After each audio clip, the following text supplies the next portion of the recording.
Agora eu vou passar a palavra, pelo mesmo período, ao doutor Luiz Matias Flá, que o doutor Luiz Matias é uma personalidade muito conhecida no Rio Grande do Sul na questão das drogas. Ele foi delegado de polícia e do Carnaval também, né?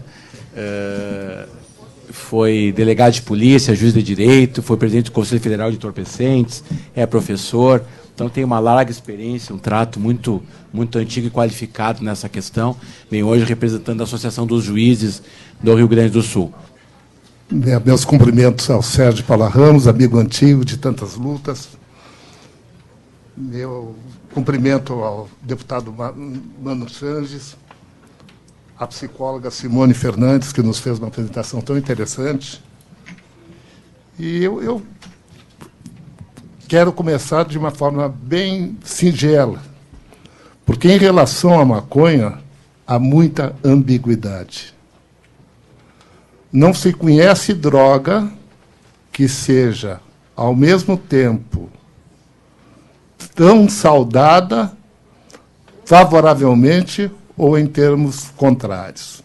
Se afirma que a maconha faz o que não faz e que não faz o que faz. Há toda uma história controvertida em relação à maconha que, por vezes, nos desarvora em termos de apreciação do tema drogas. Há muita paixão. A palavra maconha envolve muita emoção. Uma vez, quando o Conselho Federal de Entorpecentes, e é a minha posição já de 30 anos, pensava que seria interessante que, em relação ao usuário de drogas, não fosse aplicada pena alguma, ou seja, corresponderia ao seu direito de privacidade o uso de drogas ilegais, imediatamente a imprensa perguntou: doutor, o CONFEM quer liberar as drogas? Não, ninguém está a tratar de liberar as drogas. Não se pensa em autorizar o uso, as condutas humanas relacionadas a qualquer droga. Se está a pensar que corresponde ao direito de privacidade o uso pessoal de drogas, desde que não entre em questão o interesse de outras pessoas. Mas para determinados setores da imprensa, mais fácil ela... Vamos falar da liberação da maconha, porque a palavra maconha, ela determina toda essa reação emocional. Então, há muita controvérsia em relação à maconha. Ela é proscrita nas relações da ONU, é proscrita na maioria dos países, é proscrita, ou seja, totalmente proibida, também no Brasil. Mas ninguém leva muito a sério isso. É proibida até por aí, proibida de certa forma, porque, ao mesmo tempo, há toda uma política de tolerância. Nos encontros internacionais, na Comissão de Entorpecentes, na OEA, na Organização dos Estados Americanos, que eu presidia as delegações brasileiras, o pensamento era mais ou menos esse. Olha, maconha é maconha, mas vamos deixar proibido enquanto der, enquanto for possível. Quando não for mais possível, então a gente libera. E, ao mesmo tempo, é uma droga proscrita, proibida, com sanções semelhantes às demais drogas consideradas de alta lesividade, muito perigosas. Hoje o crack para nós aqui, ali a heroína na Europa. Então há essa proibição, droga proscrita, droga proibida, mas, ao mesmo tempo, droga permitida e admitida numa série de procedimentos governamentais. Porque a maconha tem uma história interessante. Vejamos o que aconteceu no Brasil. No Brasil, ela foi trazida pelos negros escravos, lá pelos idos de 1700. No final de tardes, e especialmente nos finais de semana, os negros se reuniam, festejavam, brincavam, fumavam maconha e cantarolavam. Num ambiente permitido pelos senhores, porque a maconha, longe de ser aquela droga que determina agressividade, ela é uma droga pacífica. Ela, a maconha em si. No entanto, havia um comportamento de grupo, um comportamento cultural. Aqueles negros trouxeram seus costumes da África, trouxeram as primeiras sementes de maconha, embora houvesse também a maconha para fazer o cânhamo, que eram as cordas, não tinham as cordas ainda, e os sacos de aninhagem sintéticos, como hoje ocorre. Se reuniam os negros no final da tarde, ou especialmente no fim de semana, e alegremente cantavam: maricas, minha maricas, sei que se partes, maricas, minha maricas, maricas do meu congonho, eu morro de boca torta de tanto chupar maconha. E os outros respondiam: é do Congo Salomongo, maconha é bicho danado é maconha, de tanto bem a maricas, a gente perde a vergonha. Ou diziam também o seguinte: odiando a saramba, quando eu fumo a diamba, eu fico com a cabeça tonta e com minhas pernas bamba. E os outros respondiam: ficas bamba, mano, ficas bamba, mano. E todos no coro: bisou, bisou. E eram manifestações culturais permitidas pelos senhores, porque tinha um significado de tranquilidade para os negros escravos. Era uma utilização cultural. Normalmente não se deve mexer em utilização cultural, em utilização que corresponde a hábitos e costumes e com controle social determinado e estabelecido. O que aconteceu na história da maconha? Nos anos de 40 foram estabelecidas bases americanas no Nordeste brasileiro. E os americanos, fora dessa cultura, passaram a comprar maconha com a finalidade de se intoxicarem, de se inebriarem, de fazerem frente àquelas vicissitudes de uma época de guerra, longe dos seus lares, longe das suas casas. E aí começou a surgir um tráfico.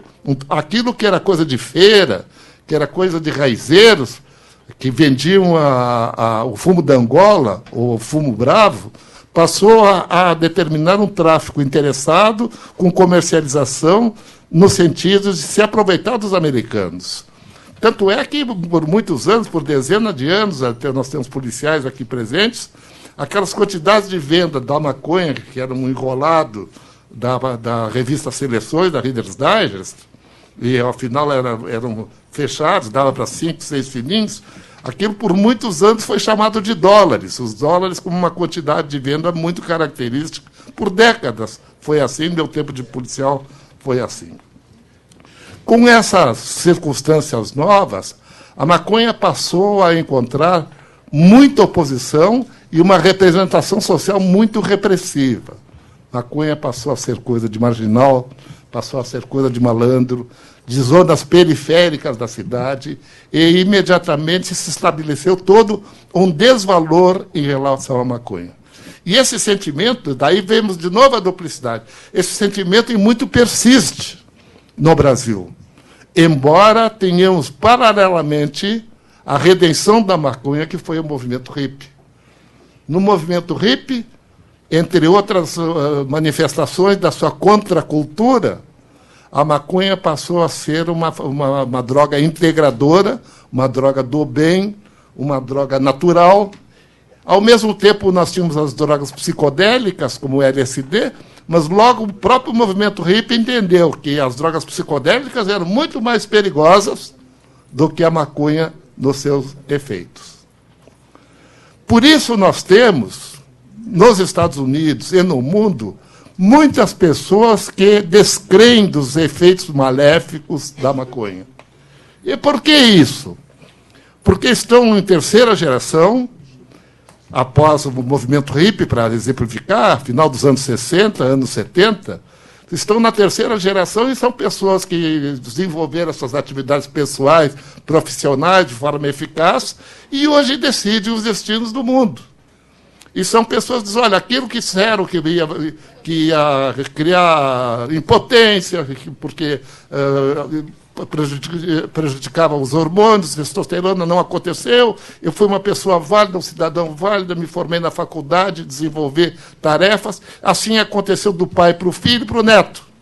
E por isso se estabelece todo um ambiente de liberalidade com a maconha. E, ao mesmo tempo, aparece a maconha de novo, as pessoas estabelecendo riscos demasiados da maconha, como se a maconha fosse a droga central em relação a problemas mundiais relacionados a drogas. Não, a maconha é inofensiva? Claro que não é. A droga mais poderosa e porta de entrada das demais drogas? Não sei.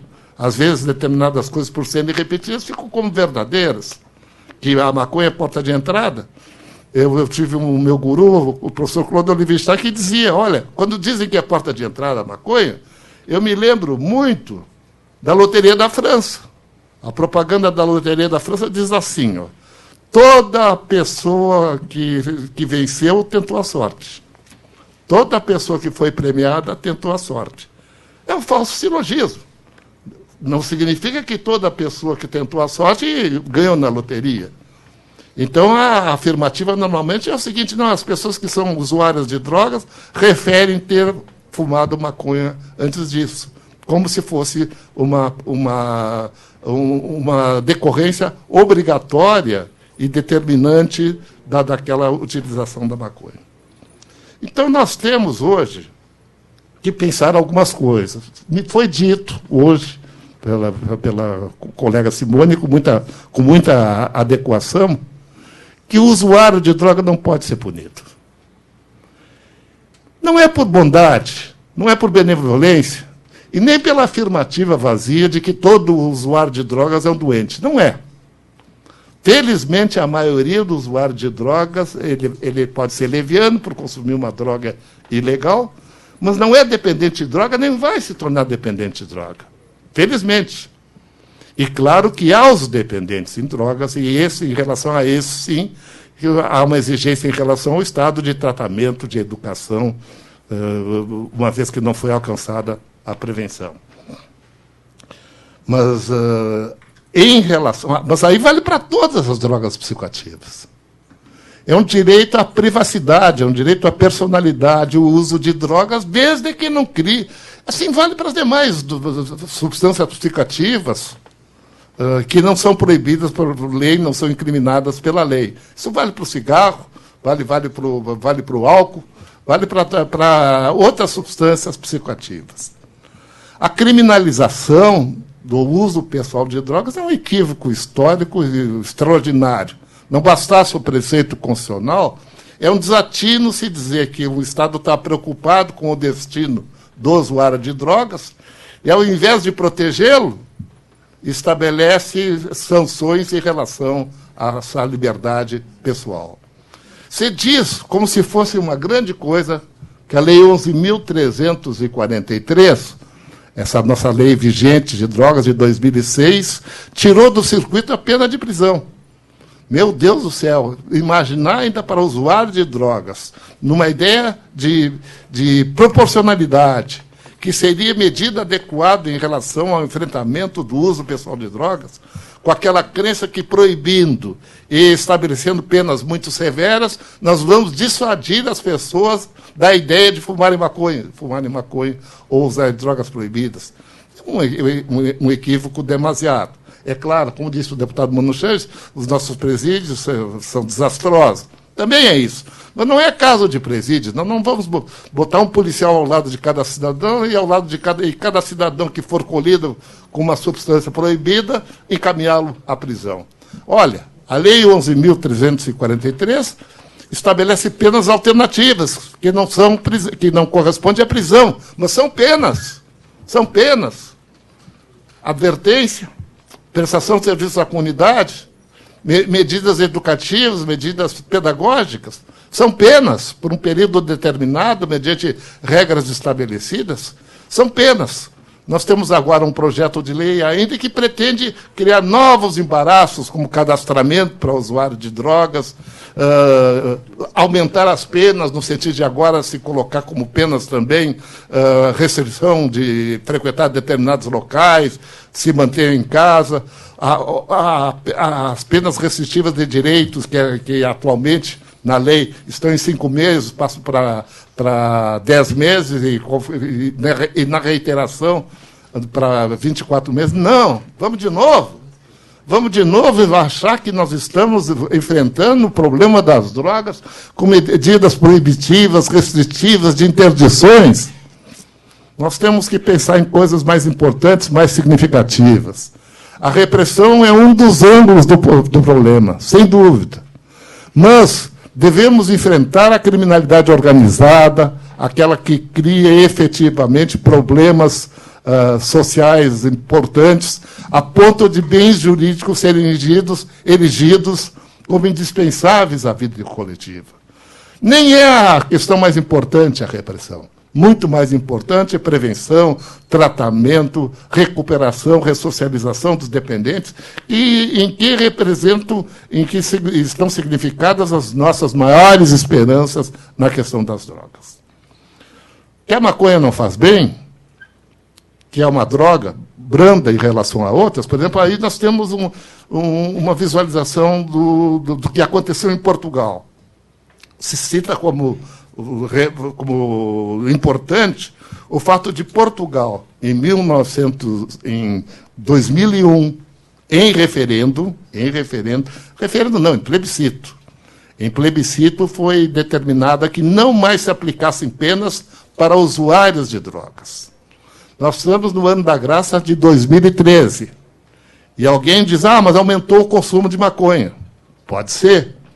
Mas se afirma com certeza que diminuiu o uso da heroína, que, em termos europeus, tem um significado muito mais importante. Como? Eu li ontem os relatórios portugueses.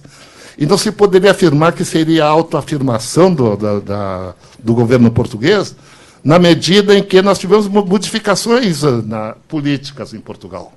Hoje, em Portugal, se estabeleceu agora um governo de coalizão conservadora. Mesmo sendo um governo de coalizão conservadora, se manteve intocada essa lei, que não é sagrada, que não é totem, por favor, mas que realmente é um bom encaminhamento para o futuro, no sentido de enfrentar a questão das drogas na sua integralidade e estabelecendo a repressão no que diz respeito a um significado importante de crime organizado, delitos conexos, um caixa 2. Por exemplo, se fala muito, e é uma verdade, se fala muito da violência que cerca as drogas. Eu lembro-me logo da Lei Seca. A Lei Seca foi uma tentativa de, na medida que um determinado comportamento era inoportuno, o uso de álcool, como é inoportuno e prejudicial o uso de cigarro, o que se fez de uma lei seca? Se proibiu com criminalizações das condutas relacionadas ao álcool. O álcool ficou proibido em sua fabricação, o álcool ficou proibido em sua comercialização. Nunca se criou tanta violência, tanta desfaçatez, tantos problemas para as comunidades, para as autoridades. Então, o que está acontecendo hoje com essa miúda prisão dos chamados traficantes, miúdos traficantes, trocadores de baganas, mulas, garotos desavisados, mulheres liberadas de favela, com um filho na barriga, outro no colo, que estão vendendo essas porcarias, sucedendo aos seus maridos, ou por alguma leviandade, que são presas facilmente, condenadas a penas que podem ascender de 8 a 12 anos, com as majorantes existentes. O que eu quero dizer é que nós temos que encontrar novas formas inteligentes em relação às drogas, onde a repressão, para ter finalidade e importância, deve alcançar, deve atingir os setores mais representativos dessa atividade. Aí sim, com persecução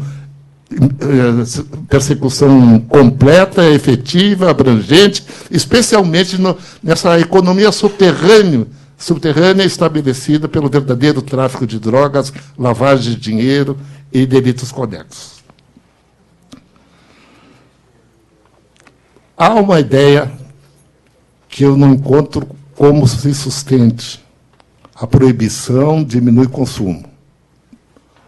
Não é o que nos demonstra o que aconteceu até hoje em relação às drogas. Quanto mais severas foram as interdições, as proibições, nem por isso tivemos diminuição de tráfico, de consumo e de problemas relacionados às drogas. Eu tenho certas coisas que me preocupam. Quando eu entrei na polícia, se dizia, o maconheiro vive esquizofrenicamente, mata esquizofrenicamente. Hoje, de novo, o maconheiro é esquizofrênico. De novo, ele tende a ser esquizofrênico. De novo, ele é assassino, se dizia na época. Os axixins nasceram de uma tribo lá do Oriente que usava maconha nas suas práticas criminosas e, usando a maconha, então praticava assassinatos, e daí nós teríamos a terminologia axixins. Nós temos que encarar tudo com um pouco mais de tranquilidade, avançarmos, as interdições cederem em parte a outras práticas mais inteligentes, que sejam alternativas. Nós não devemos, aí, com todo respeito, nós não devemos nos preocupar tanto com o fenômeno do Uruguai. Meu Deus do céu, esse país está entupido de maconha. Está entupido de maconha que vem do polígono da seca, que é maconha que vem do Paraguai, a quantidade que bem se medir. Então, o pobre do Uruguai é que vai nos ameaçar com a disseminação, com a permeabilidade das nossas fronteiras. Eu acho que o que talvez nos ameace, isso talvez seja uma coisa que me preocupe, o que o Uruguai nos ameaça é que nos traz ideias novas. As ideias novas não são ameaças. Elas não são ameaças. As ideias novas devem ser saudadas, e que bom que um pequeno país sirva de laboratório. Que bom que um pequeno país, claro que muito diferente do Brasil, muito diferente do Brasil, o que eu concordo com o deputado Mano Changes, o que se faz no Uruguai não se faz no Brasil. O Uruguai é um estado unitário, pequeno. O meu amigo Sérgio voltou do Uruguai e ficou impressionado com a simplicidade dos seus mandatários, dos seus ministros. É um país pobre, mas culturalmente muito estabilizado, muito parelho, muito equilibrado, com bons índices sociais, bons índices sanitários. E estão fazendo uma tentativa onde se reúne meia dúzia de autoridades e vamos fazer uma tentativa, de certa forma, estabelecendo uma coisa chamada controle administrativo ao substituir o direito penal.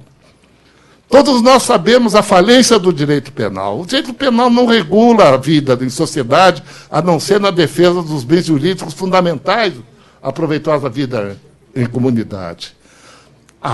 Por vezes, a chancela administrativa, os cuidados administrativos são muito mais eficazes. Muito bom o exemplo que trouxe o doutor Sérgio. Cigarro. O que se fez com cigarro? Bom, as pessoas fumam, não deviam fumar, vamos proibir e botar na cadeia que fumar. Não foi isso que se escolheu. Propaganda, persuasão, providências de informação dizendo dos malefícios do cigarro. Esse é um caminho limpo. Esse é um caminho eficaz. E eficaz, como demonstrou na magnífica apresentação o meu amigo Sérgio. A persuasão, limite da propaganda, não se fuma em lugar público, não se pode constranger outras pessoas a fumar o cigarro de outrem. Isso é medida, controles administrativos muito mais saudáveis, muito mais eficazes do que ficar colocando miseráveis trocadores de bagana na cadeia, criando um peso social e estabelecendo uma luta fratricida daqueles outros miseráveis que querem tomar conta daqueles pontos em que houve a prisão de uma determinada pessoa às voltas com o tráfico de drogas. Eu quero dizer, e alguém me perguntaria, mas então o senhor acha que não precisa mais prender os traficantes que fazem pequeno comércio na rua? Não, por hora tem que fazer isso. Tem que fazer isso porque está na lei. A lei diz, olha, a polícia está para fazer isso. Se todo mundo pode ser até liberal em relação às drogas, desde que o vendedor de drogas não fique na frente da sua casa. Não, é claro que as soluções não são radicais. Quer dizer, ou vamos aumentar as penas e aumentar as interdições, ou vamos liberar geral. Não é assim. Não é assim. A procura de formas mais inteligentes não passa por esses arroubos. exagerar, dizer não é assim, ou proíbe tudo ou libera geral. Não é assim. Mas agora, quem é que está satisfeito com o atual momento das drogas? E a maconha é simbólica, para ver aí sim o cinismo universal. Eu vou citar esse episódio até para concluir a minha fala. Em 1998 se realizou um período especial de reuniões da ONU sobre as drogas, em 1998. Era para ser uma convenção proposta pelo México, os Estados Unidos vetou e acabou, então, por um período especial de reuniões. No início de 1998, em Viena, eu estava presidindo a delegação brasileira que preparava o documento relacionado a esse período especial de reuniões. Todo mundo sabe que esses documentos internacionais são preparados anteriormente à assinatura pelos presidentes ou pelos principais responsáveis dos países. E isso foi em Viena, porque em Viena nós temos o International Center, em Viena, ou Vienna Center, onde as questões de drogas, armamento, questões nucleares e de criminalidade são tratados em Viena, na ONU de Viena. E depois as reuniões gerais, essas sim, são realizadas em Nova York e outros assuntos são de Nova York. Então, nas vésperas da convenção, e é isso que eu queria, esse é o episódio que eu quero situar, que é a realidade da questão da maconha, que é o nosso tema de hoje, é que na elaboração do documento se chegou, em determinado momento, às tentativas de erradicação das plantações da coca, de onde é refinada a cocaína, da papoula dormideira, de onde tem origem as drogas opiáceas, especialmente morfina e heroína. Heroína só com uso proibido, só com uso ilegal. Num determinado momento, então, se estabeleceu aquele capítulo, que é usual, que para aqueles plantadores da papoula dormideira e da coca fossem criadas culturas alternativas e uma economia alternativa e sustentável ao uso de drogas.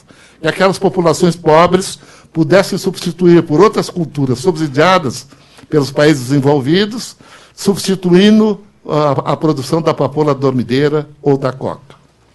Nesse momento, eu me manifestei em nome do Brasil, dizendo o seguinte, que deveríamos acrescentar no documento também em relação aos plantadores da maconha no polígono da Seca, das populações ribeirinhas ao Rio São Francisco e ilhotas ali do Rio São Francisco, onde era plantada maconha e as tentativas de plantação de milho, cebola e criação de cabras tinha fracassado completamente, sendo inviável economicamente eles terem uma outra economia. O silêncio foi completo e geral. Aí eu voltei ao microfone e perguntei o seguinte, bom, se isso está a significar que a maconha está liberada, então não há mais por que pensar em economia alternativa. Então as populações lá das margens do Rio São Francisco vão vender maconha. Aí assumiu a palavra a representante norte-americana que disse o seguinte, não, é que nossos planos dizem respeito à heroína, dizem respeito à papoula dormideira e à coca. A maconha ninguém sabe, ninguém viu. Pode plantar no fundo de casa, pode plantar lá no quintal do vizinho. Sim, o produtor de maconha do mundo é os Estados Unidos, indoor, né? Sim, bom, hoje sabemos, 50 estados norte-americanos têm esse eufemismo da maconha medicinal. 2 estados estão admitindo, autorizando até a produção, no Colorado e em Washington, lá no noroeste americano. E é uma tendência forte. Eu sempre vi, que eu passei pelos Estados Unidos, assim como a colega viu a propaganda dos tratamentos terapêuticos, que é para abastecimento de pessoas que usam maconha, tem refrigerante, tem biscoito de cannabis, publicações, em tudo que é revisteira, as publicações mais variadas, qual é a maconha boa, qual é a maconha ruim, como é que se faz, como é que você pode ter sua horta de maconha. Quer dizer, há muita ambiguidade. A maconha não faz bem, isso está afirmado. Nem é aquela droga que ressurge com um cisne nas chamas e que é a droga mais significativa do mundo, como se fosse a droga do momento a nos criar novos pesadelos. Eu não sou favorável à liberação por si só da maconha como substância, embora seja uma tendência mundial forte. O que eu digo é que, de um lado, não considero razoável e constitucionalmente possível a punição ao usuário, muito menos com a pena de prisão, que aí sim já é uma reflexão geral, até num princípio numa noção de proporcionalidade. Mas, em relação à maconha, como para todas as drogas, nós devemos procurar novas políticas, substituindo a inteligência e a busca de novos encaminhamentos, inteligentes encaminhamentos, em relação ao que nós fizemos sempre, onde baseamos tudo na proibição e nas interdições. Muito obrigado.